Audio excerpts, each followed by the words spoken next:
Last April, Intermountain deployed 2 COVID-19 response teams, totaling 100 caregivers to assist New York City area hospitals. Now, the favor is finally being returned. A total of 31 nurses have made their way to the Beehive State to support the heart of the ICUs during what appears to be the height of the pandemic here. Doctors and nurses outlined some of Intermountain's plans in dealing with this recent surge. As volume exceeds our capacity to take care of patients, we need more nurses to help our nurses out. We've hired 190 travelers to help our facilities take care of patients, and we are so excited that they have started to come. And we have 31 nurses here from New York, which we are incredibly grateful for.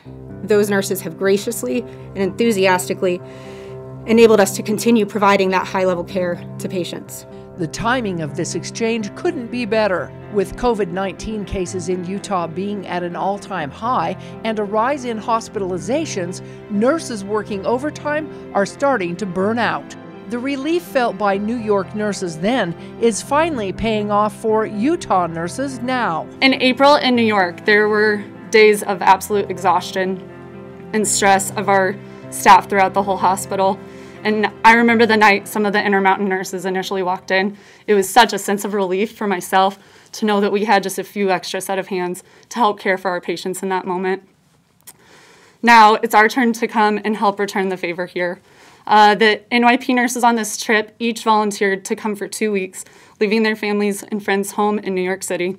In order to try and balance the system, Intermountain, among other hospitals, are sending patients to other locations, including St. George. Our largest facilities like St. George, Utah Valley Hospital, Intermountain Medical Center, LDS Hospital, and McKay are taking the most critical of those patients. But all our facilities are taking COVID patients as well as caring for patients with other healthcare needs.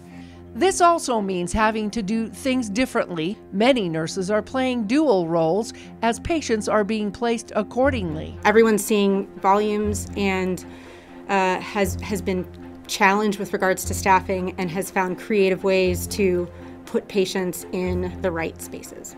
But as Dr. Thomas, alluded to, we have figured out creative ways to do this.